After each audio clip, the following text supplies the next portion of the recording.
Hello, fifth graders. It's time for social studies. And for social studies, you're going to need your chapter 8 packet opened up to page 4. It looks like this: Elmina Castle, Trading Outpost, and Slave Factory, built in 1481.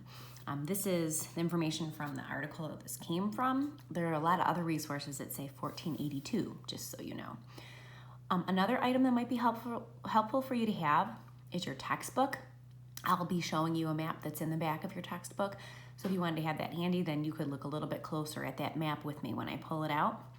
So what we're going to do today is we're going to read through this article here and then begin to talk a little bit about something called the Columbian Exchange.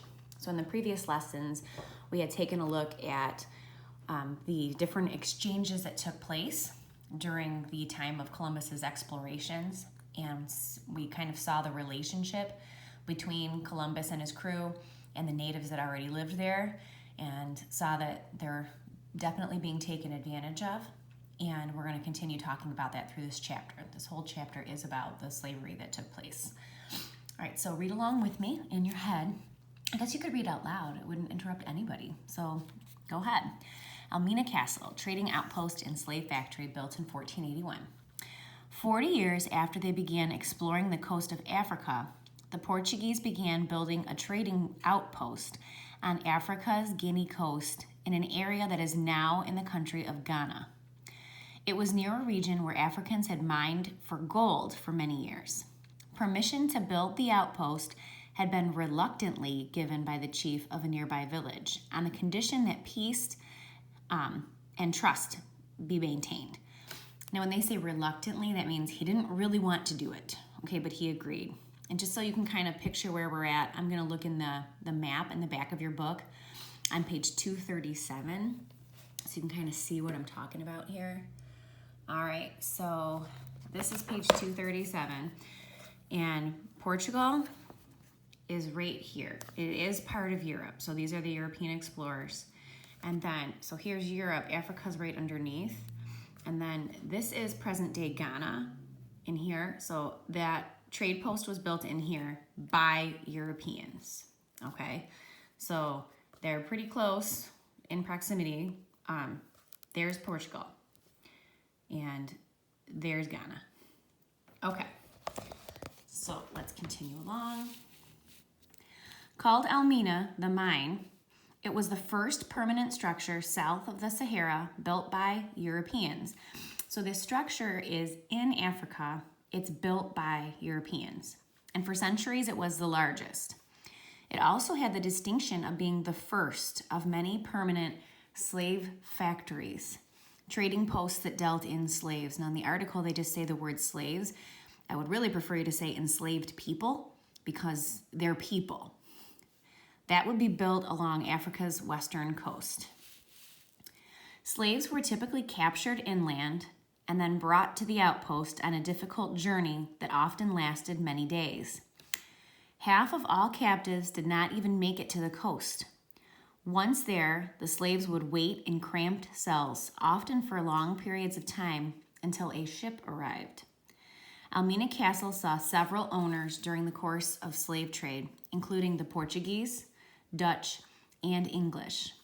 By the 1700s, 30,000 slaves on their way to the Americas passed through Elmina each year. So not total, each year 30,000 people. Elmina Castle, which still stands, is now a World Heritage Site. So it's kind of like a landmark site. You can actually go and still visit that today. I did attach a little short video so you could kind of see what it looks like up close. I know we can see in this picture right here. This right here is Elmina Castle. You can see the coast right here. So like basically in summary, this was built in Africa by the Europeans, specifically the people, Portuguese, and they would go inland. So in Africa, like this is the coast, right? Inland means you're not along the water. And they would capture Africans, basically. Capture them, take them to the slave post, and then trade them like they were property. But in that slave post, they basically held them captive. They had little dungeons there and small rooms and people had to remain in those small rooms until a boat came and took them, and then traveled to other places and traded.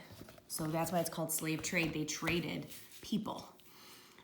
So even though the location is still there today, it is not used in the same way, because we have learned from history and we don't want history to repeat itself. Most certainly, we don't see people as property. But this was just one of many trading posts that dealt in this. So down here, the Columbian Exchange.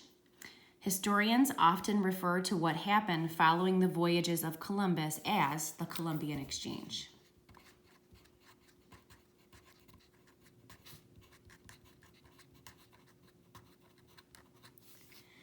This meant the exchange of plants, animals, diseases, and ideas between what Europeans referred to as the New World and their Old World.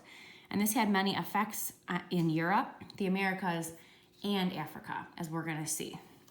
So go ahead and turn your page.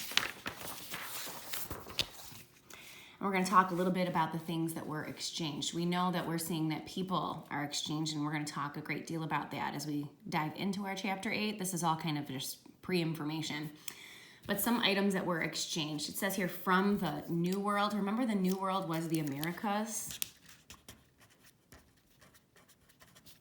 And the Old World is Europe.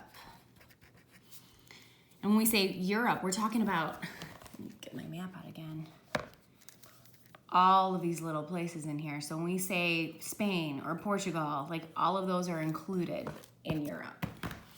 Okay, so we see these arrows here.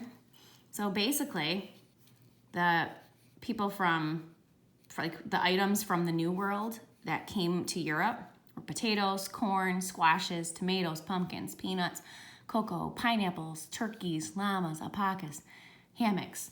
So all of these items were things that were brought from the Americas over to the Old World, Europe. And the people from Europe brought things over to the Americas. The things that they brought were wheat, oats, rice, peas, bananas, coffee, sugarcane, horses, cattle, pigs, sheep, guns, metal objects, and diseases. So all these things are going to end up being exchanged, okay? And let's talk a little bit more about the effects of it, the effects of the Columbian Exchange. So exchange number 1, Old World germs were brought to the New World. So basically this is where the diseases from Europe were brought to the Americas. So diseases like smallpox, we had talked about that one before, killed huge numbers of Native Americans.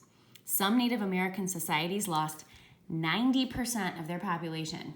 That means if there were 100 people there, that 90 of them would die. That's what 90% means.